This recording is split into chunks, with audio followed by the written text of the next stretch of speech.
Good Monday morning. We're watching a nor'easter take shape, our third nor'easter just within the last 2 weeks, almost like a broken record weather pattern here. Now that's going to lead to rain across the area, although this morning kind of sparse and a little bit isolated in nature and on the lighter side too. But as that storm really starts to deepen off the southeastern coastline, we'll see that rain fill on in. And as the winds pick up and draw down some cooler air to catch up at the back edge, we'll likely see things trend over to a transition from rain, I should say, over to some wet snow by later this evening, I think well after the evening commute. Those winds also going to be an issue, especially along the immediate coastline.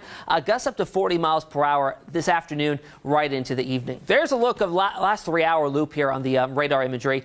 Not a whole lot going on right now. We have some light sprinkles, some light drizzle out there for the most part. And what's happening here is as this is moving on in, it's moving into very dry air. We'll talk about that in a second. See a few sprinkles out there, north side Virginia Beach and northeastern North Carolina. Now I want to show you here dew points across the area because these numbers are down in the lower to middle 30s. Now when you compare them with the actual air temperatures, we're in the low 40s here. So there is a large dew point depression. And when those numbers are farther apart from one another, the air is not saturated yet. Usually when you get precipitation making it from the cloud base all the way down to the surface, we're seeing those numbers matching. The air is saturated at that point. So there's a lot of evaporation going on this morning so far, and that's eating away at a lot of that precipitation. So 43 right now in Williamsburg, 40 Gatesville, 42 in Moyock, and 41 in Virginia Beach. The bigger picture here regionally, you see that kind of falling apart as it tries to lift on into southeastern Virginia and northeastern North Carolina. But the storm itself is still getting generated. You can see that pivot in the atmosphere, center of rotation now just over the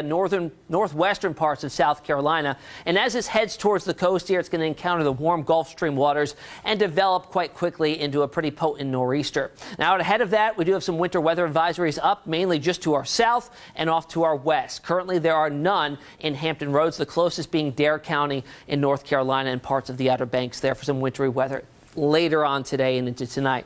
Let's talk about those winds because they're going to get quite blustery later today. Winds coming right now in out of the north and east, gusting up to 20-25 miles per hour. They come in more out of the north later today and they pick up in intensity. And by this evening, seeing those gusts up and over 40 miles per hour in the immediate coastline, up to around 50 or so in the Outer Banks. It's still going to be gusty inland, but what tends to happen here with coastal system is that the land masses slow it down due to the increased amount of friction. So you're going to get the strongest winds out along the immediate coastline there. Even into the day tomorrow, here we are Tuesday morning, still seeing quite a blustery day. Those gusts still up to 20-25 miles per hour out of the northwest. So it'll keep our temperatures kind of in check up to around 50. So this brings to light the possibility of some tidal flooding. Now we had the last two storms that brought some significant tidal issues. I don't think that's really going to be the case this time around.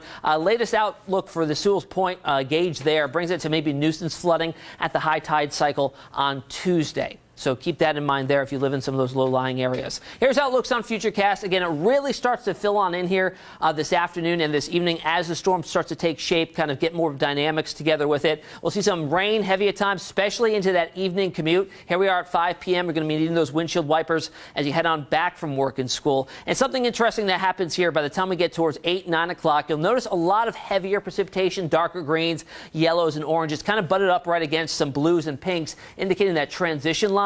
Well, usually when you get some very heavy precipitation in this sort of changeover scenario, the air about 5,000 feet up, we call that the 850 millibar height, it draws down that colder air to the surface. So when you get the heavier precipitation, it tends to cool the surface layer and we get some sleet pellets that are mixing on in. So don't be surprised if you see that. The actual changeover line pushes along I-95 and points off to the east through the rest of the evening there. And the whole system wraps on up and moves on out of here quickly thereafter. And we kind of move everything out of here and clear out our skies as well. It will be a blustery day again tomorrow. Notice temperatures having a tough time really warming up very much. Still coming in well below average for this time of the year. So how much rain can we expect in total from this whole situation here?